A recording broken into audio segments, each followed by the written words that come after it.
আসসালামু আলাইকুম দর্শক, আশা করি আপনারা সবাই ভালো আছেন। আজকে আপনাদের সাথে 4টি গুরুত্বপূর্ণ আপডেট শেয়ার করব। যা আলহামদুলিল্লাহ আজকে 4টি আপডেট অনেক ভালো ধরনের আপডেট। প্রথম যে আপডেটটি, ইউরোপীয় সংস্থা জানিয়েছে যে উদ্ধারকারী সংস্থা জাহাজ আরোরা তারা আজকে রাতে ভূমধ্যসাগর থেকে 60 জন শরণার্থী উদ্ধার করছে উদ্ধারকারী সংস্থা আরোরা।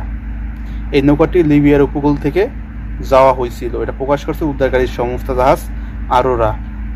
আর দ্বিতীয় নম্বর যে আপডেটটি, ইউরোপীয় সংস্থা জানাইছে যে উদ্ধারকারী সংস্থা জাহাজ হিউম্যানিটি ওয়ান তারা আজ বিকেলে ভূমধ্যসাগর থেকে 67 জন শরণার্থী উদ্ধার করছে। এই 67 জন শরণার্থী তারাও লিবিয়ার উপকূল থেকে যাওয়া হয়েছিল। পরে উদ্ধারকারী সংস্থা জাহাজ হিউম্যানিটি ওয়ান তারা এই শরণার্থী উদ্ধার করে তাদের শিপে রাখা হয়েছে, এটা প্রকাশ করছে উদ্ধারকারী সংস্থা।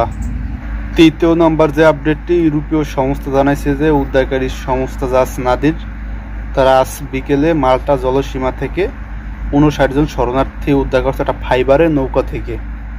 এই 59 জন শরণার্থী তারাও লিবিয়ার উপকূল থেকে আসা হয়েছে।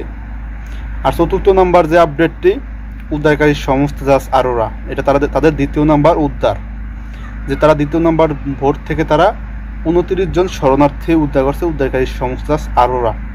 এই 4টি নৌকার ভিতর 2টি উদ্ধার করছে উদ্ধারকারী সংস্থা জাহাজ আরোরা, আর 2টি উদ্ধার করছে অন্য সংস্থা জাহাজ।